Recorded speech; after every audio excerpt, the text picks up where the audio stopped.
SIR হবে বলে এক ব্যক্তি বিষ খেয়ে আত্মহত্যা করার সিদ্ধান্ত নিয়েছে। এই মুহূর্তে সবচেয়ে বড় খবর, নাম খায়রুল শেখ, ভোটার লিস্টে নাম এসেছে খয়রুল শেখ। এতেই উনি টেনশনে ঘাস মারার বিষ খেয়ে নিয়েছে। বিষটা খুব মারাত্মক। ডাক্তারবাবুরা বলল এখন কথা বলেছেন ঠিক, কিন্তু 2-3 দিনের ভেতরে কিডনি সহ অন্যান্য অর্গান ফেল হয়ে যেতে পারে।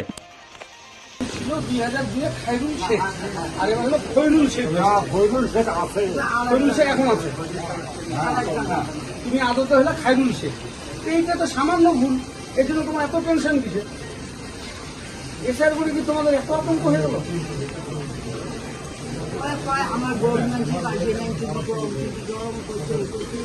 পয়সা লাগে কাম করতে যাওয়া হবে। ওই যে কালেকশন করে 3,80 লাগে ওর জন্য তোমার বিহলো যাবে বাড়ি, ওটাই হবে। আর আমার লোক থাকবে না, আমার বিহলো থাকবে না, ওটাই থাকিয়ে তো সব চেকিং হবে। এত টেনশন করেন কেন? ঠিক আছে, আমরা আছি, কোনো চিন্তা করেন না, তোমার চিকিৎসা ঠিকঠাক হবে। তাতে মানুষ বেশি আতঙ্কিত রয়েছেন, গোটা বিষয়টা আপনারা কিভাবে দেখেন? বুঝতেই পারছেন, পড়াশোনা কম, আতঙ্কিত এরা বেশি হবে। আর কি বলতে চাইছে নির্বাচন কমিশন, আর এটা ডাউন লাইনে গিয়ে এই ধরনের মানুষ কতটা বুঝতে পারছে, এটা তো একটা বড় তফাৎ হয়ে যাচ্ছে না।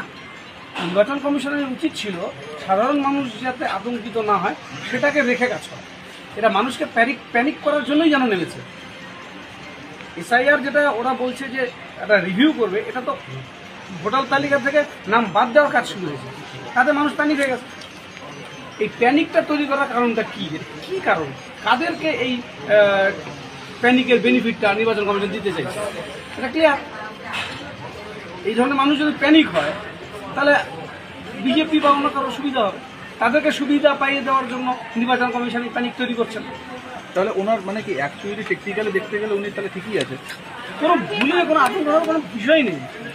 খায়রুল শেখ আপনাকে যদি বাংলায় লিখতে হয় আর ইংরেজিতে লিখতে হয়, আপনি দেখুন স্পেলিংটা কী করবেন।